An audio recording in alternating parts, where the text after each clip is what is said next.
Hello people! Today I'm doing a little video that's mainly going to be taking place outside because I have some outdoor things to show you, so let's get started.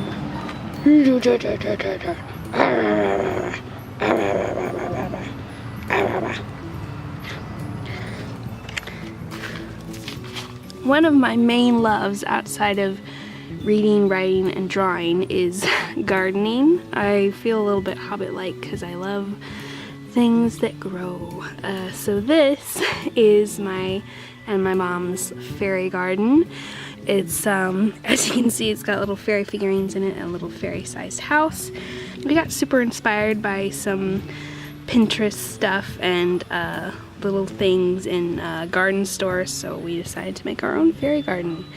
And so it's mainly made up of, I think I talked about this in my Hobbit video, my Hobbit art video. It's got mainly succulents in it because they survive really well, they're really hardy, and then this is our itty bitty pine tree that also survived the winter.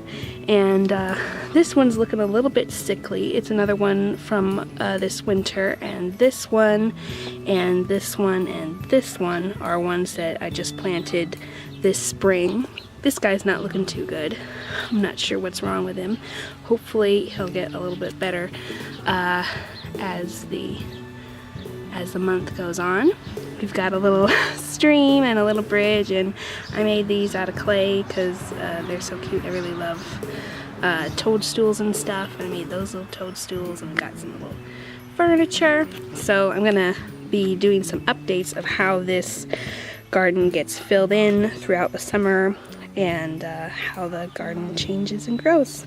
So now that it's about 5:30, the lighting has gone down significantly. Clouds have come along, so you're going to be able to see my garden area a lot better.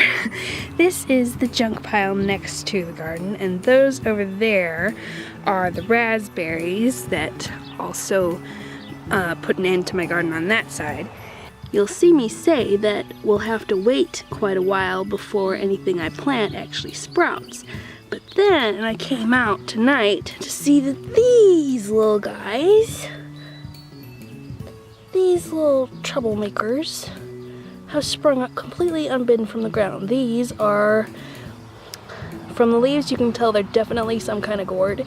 And guessing by what sprung up unbidden last year from my compost pile, which these have also done evidently, they're gonna be mini pumpkins.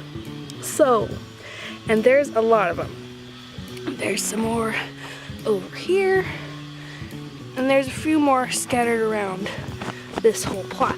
So, I'm going to have to be replanting them because this is not the area where I was supposed to have them. That's where I was supposed to have corn, and then this area out here is where I'm supposed to have low to the ground vegetables because the sun comes from that way. And so I was gonna have low vegetables like carrots and onions and stuff here, and then over there have beans because they're tall so they won't block the sun if they're on that side of the short vegetables over here. And then all those squash that I just filmed are supposed to go in this area, partially because it's a rotating thing because they were all over the rest of this area last year. And also because, as you can see, there's a lot of grass in this area because it was very recently reclaimed from that kind of stuff. And squash and pumpkins are the hardiest stuff that grows in this. They're the things that I've been able to grow the most easily and that are the happiest around here, at least for me. So they're the most likely to be able to put up with all of this nonsense.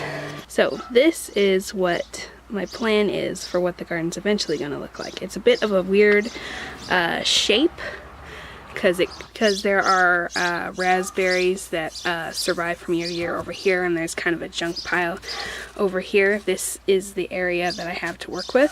And so last year I had mainly pumpkins and squash in this kind of area, and I had some beans over here and more pumpkins and squash over here. And in the years before that, I've had beans all over the place, and I've had corn over here. So in my in my kind of doing a cycle, this is how I've organized it, how I intend to organize it for this year. We'll see whether that turns out. And then I've got a section in the middle for just the random sort of interesting vegetables that I like to try out and grow. The nasturtium, by the way, are for bug repellent, because I like to be as natural as I can with bug repellent, and I'm not sure how well they worked last year. They took forever to sprout last year, both the nasturtiums and the marigolds, which are also for bugs. And so we'll see whether they're actually sprout in time to be useful for anything. So that's the current state of my garden, which is pretty much nil as far as vegetables and very slight start as far as the fairy garden. I would like to do updates on how both of them grow throughout the summer. There's going to be a big gap between when I plant and when stuff starts coming up, so I'll leave a section without updates because you don't need to know about the dirt not sprouting. But as far as what I have to do between now and then, I've raked a little bit. I need to rake more to remove the weeds that have been rototilled out of the dirt because there was a lot of weeds. And then to prepare the ground, we take this machine called a rototiller and churn it all up so it has these big blades that go into the dirt and uproot all the weeds. So I have to rake them out and kind of even out the dirt and step all over it, and then that will